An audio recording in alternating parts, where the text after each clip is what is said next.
Bonjour à tous et bienvenue pour ce premier Critic News. Aujourd'hui, je vais vous parler d'un superbe thriller horrifique, Don't Breathe, La Maison des Ténèbres, réalisé par Fede Alvarez, sorti en France le 5 octobre 2016. Le réal avait fait précédemment le remake Devil Dead, que je n'ai pas vu. C'est l'histoire de trois jeunes cambrioleurs à la recherche d'argent qui vont rentrer dans une maison bien particulière. Mais ce qu'ils savent pas, c'est que le propriétaire des lieux et son Rottweiler ne vont pas les lâcher d'une semelle, déterminés à les tuer les uns après les autres sans aucun répit. Alors ce qui frappe aux yeux, c'est l'esthétisme du film. Le film est vraiment très joli et la photo est vraiment nette. Et le film est très très bien filmé. Ce Rap and Revenge est vraiment d'une rare violence. Ce qui impressionne d'autant plus que habituellement, les films d'horreur d'aujourd'hui ne cherchent plus à choquer le spectateur et préfèrent se cantonner à des trucs complètement aseptisés comme on a l'habitude de voir depuis quelques années, pour cibler les plus jeunes sans être inquiétés par le rated R américain. C'est vrai que c'est souvent pour ça que les producteurs ont tellement peur du rated R américain, ils ne font plus rien, ils ne proposent rien d'original. Et il ne propose plus rien de choquant et de violent. C'est pour ça qu'on se retrouve avec des films d'horreur complètement aseptisés, quoi. Niveau du scénario, le fond est du déjà vu. Dans le milieu du Rap and Revenge, on a déjà vu des films similaires, mais dans la forme et dans le déroulement de l'histoire, le scénario est plutôt original. Pour moi, c'est le thriller coup de poing de 2016. Nos nerfs sont mis à rude épreuve, on est vraiment angoissé et en stress permanent. On s'attache à ces trois jeunes, donc dès qu'ils sont en danger imminent, on est en panique directe. Genre par exemple, mais dépêche-toi, barre-toi de là, putain de merde. On est tellement en immersion avec les personnages qu'on gueule devant notre écran. Cela faisait bien longtemps que j'avais pas été en stress pour des personnages. Comme le dit si bien le vidéaste Les Chroniques du cinéma, par Valentin, le film a un message très fort sur un pays en pleine crise économique, où on suit des jeunes dans un désarroi familial et sociétal intense. Ensuite, avant-dernier point que je vais aborder avec vous sur ce film, je vais parler du casting. L'acteur Stephen Lang, qui joue le psychopathe aveugle, son personnage est juste époustouflant. Son personnage nous fait vraiment flipper du début à la fin. Il joue vraiment un rôle, mais vraiment hyper flippant. Franchement, Stephen Lang, je vais vraiment suivre cet acteur de très près, parce que là, il nous a livré une performance d'acteur hors du commun. Ensuite, l'actrice est la belle Jen Levy. Elle m'a totalement convaincu dans ce film. Stephen Lang et Jen Levy sont vraiment les personnages exemplaires et époustouflants de ce métrage. Ensuite, l'acteur Dylan Minnette, un peu plus en retrait, mais il fait vraiment bien son job dans ce film. Et pour finir, Daniel Zovatto, il a malheureusement pas eu le temps de me faire ses preuves dans ce film. On le voit tellement peu que j'ai pas eu le temps de vraiment juger sa performance d'acteur. Mais de ce que j'en ai vu, c'est vraiment pas mal du tout. Il se démerde vraiment pas mal. Je voulais revenir sur un point essentiel du film.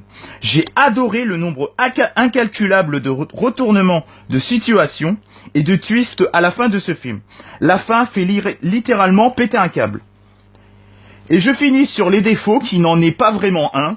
Les personnages sont invincibles et coriaces. Ils se ramassent v'là les coups, mais ils sont vraiment durs à tuer. Un manque de réalisme sur ce point-là. Dans la vraie vie, ils seraient canés depuis bien longtemps. Ce défaut, je le souligne pour être objectif, mais subjectivement, cela ne m'a pas dérangé plus que ça. Et je mets à ce film un excellent 4,5 sur 5. Une excellente surprise, mes encouragements à Fede Alvarez qui nous a livré un excellent film et un excellent thriller horrifique. Ensuite, je vais poursuivre avec le film Tindeland. Je poursuis cette vidéo avec le film Tindeland, réalisé par Terry Gilliam, excusez-moi si je prononce mal, qui a entre autres réalisé les films Zéro Théorème, L'Imaginarium du Docteur Parnassus, Las Vegas Parano, L'Armée des 12 singes et le cultissime Brésil, ou Brazy, je sais pas comment ça se prononce.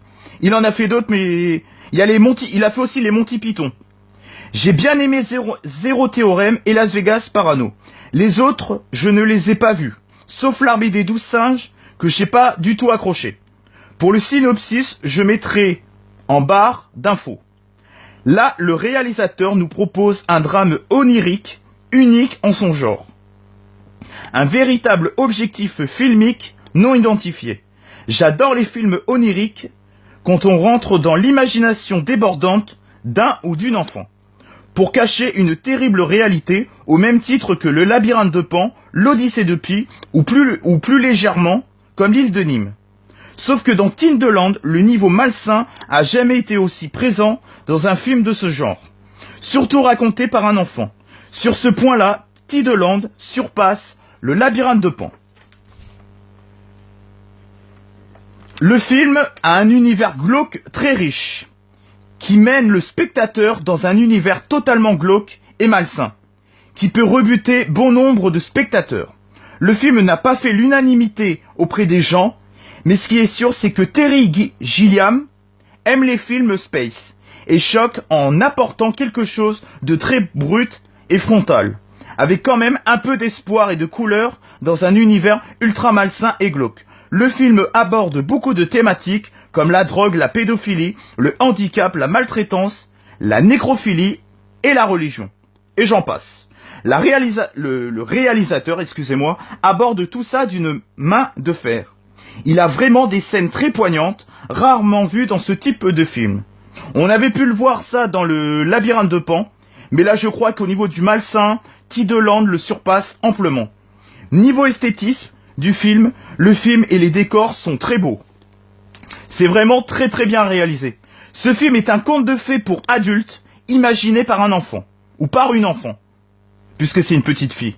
C'est un peu une Alice au pays des merveilles sous acide. Quand on a réalisé Las Vegas Parano, on comprend mieux le délire artistique de ce réalisateur qui nous a proposé dans ce métrage. La petite fille a un rôle pas si facile, du tout, pour son âge. Elle est juste époustouflante dans ce film. Un personnage central haut en couleur. Je ne vais pas m'attarder sur le casting. Ils apportent tous leur pierre à l'édifice. Une putain de claque cinématographique que je me suis mangé en pleine poire. Une œuvre poignante et magique que nous propose le réalisateur. Je ne sors pas indemne de ce métrage. Et je lui mets une excellente note de 5 sur 5. Alors, on se retrouve pour une prochaine critique. Pour de prochaines critiques. Je vous souhaite une bonne journée. Au revoir.